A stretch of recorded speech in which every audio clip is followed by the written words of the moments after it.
শুরুর দিকে দুই চোখে তার স্বপ্ন, অনেক বড় ডাক্তার হবেন, বিনামূল্যে দুস্থদের চিকিৎসা করবেন, আর বুকের মধ্যে সাজানো তার প্রেমিকার ছবি, যাকে বিয়ে করে একটা ছোট্ট সুখের সংসার হবে তার। তবে যে মেয়েটির প্রেমে পড়েছিলেন তিনি, তাকে পাওয়ার সাধ্য তার ছিল না। দুটো চারটে রোগী দেখার সঙ্গে পেট চালাতে পার্ট টাইম ট্যাক্সিও চালাতে হতো তাকে। সময় তার সঙ্গে আলাপ হয় ডাক্তার নীলরতন সরকারের মেয়ে কল্যাণীর। নীলরতন সরকারের কাছে কল্যাণীকে বিয়ের প্রস্তাব দেন ডাক্তার বিধান চন্দ্র রায়। শোনামাত্র সেই প্রস্তাব খারিজ করে দেন নীলরতন সরকার। এমন হাতে ছেলের হাতে তিনি কিছুতেই মেয়েকে তুলে দেবেন না। রীতিমতো বিধান রায়কে অপমান করে তিনি বলে বসেন, তোমার উপার্জনের থেকে আমার মেয়ের হাত খরচ অনেক বেশি। আর এই প্রত্যাখ্যান থেকে জন্ম নিল ছেলেটির অদম্য জেদ। ফলাফল, ক্ষোভে অপমানে বিধান রায় দেশ ছাড়লেন। তখন মাত্র 1200 টাকা সম্বল করে তিনি পাড়ি দিলেন ইংল্যান্ডে। 2 বছরের মধ্যে চিকিৎসা বিজ্ঞানের সর্বোচ্চ 2টি ডিগ্রি নিয়ে দেশে ফিরলেন, সব অপমানের জবাব নিয়ে। ইংল্যান্ডে গিয়ে প্রথমেই লন্ডনের বিশ্ববিখ্যাত রয়্যাল কলেজে একই সঙ্গে ডাক্তারি বিদ্যার সর্বোচ্চ 2 ডিগ্রি MRCP এবং FRCS এর আবেদন করলেন তিনি। তবে রয়্যাল কলেজ তার সেই আবেদন নামঞ্জুর করে দিল। একবার নয়, দুইবার নয়, পরপর 30 বার বিধান রায় ডাবল ডিগ্রি লাভের আবেদন প্রত্যাখ্যান করেছিল কলেজ।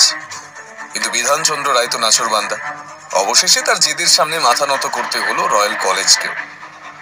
এরপর মাত্র 2 বছরেই সবাইকে অবাক করে দিয়ে রয়্যাল কলেজ থেকে একই সঙ্গে MRCP এবং FRCS ডিগ্রি নিয়ে দেশে ফিরলেন বিধান রায়। সরকারকে চূর্ণ বিচূর্ণ করে দিয়েছিলেন তরুণ বিধান রায়।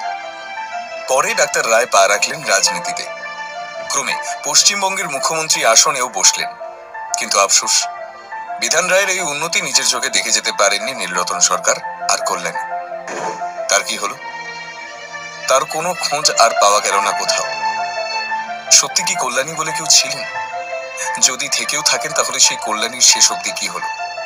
আসুন, আজ আপনাদের জানাবো ডাক্তার বিধান চন্দ্র রায় এবং তার সেই বহুল চর্চিত প্রেমিকা কল্যাণীর আসল সত্যিটা। সত্যিটা হলো, ইতিহাসের পাতাতে কল্যাণীর কোনো উল্লেখ নেই।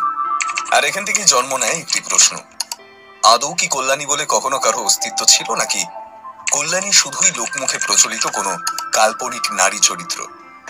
কারণ আপনি হাজার কোনো প্রামাণ্য নথিতে নীলরতন সরকারের কন্যা হিসেবে কল্যাণী সরকারের নাম খুঁজে পাবেন না।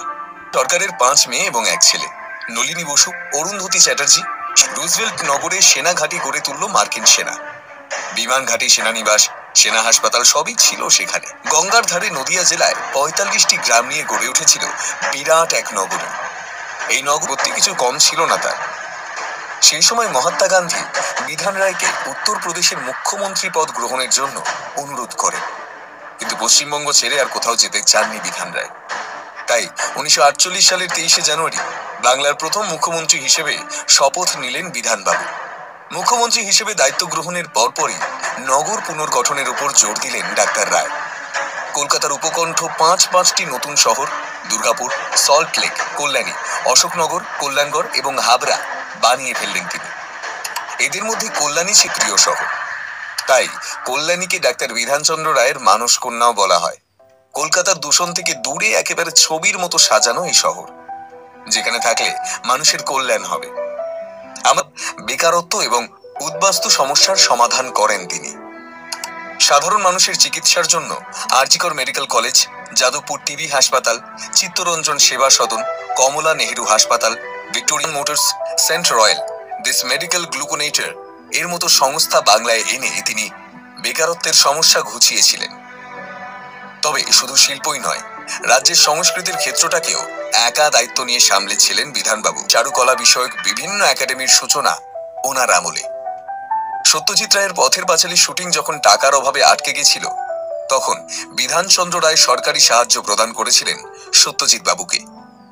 মুখ্যমন্ত্রী হওয়ার পর তার মাসিক আয় কমে গিয়েছিল প্রায় 3 গুণ।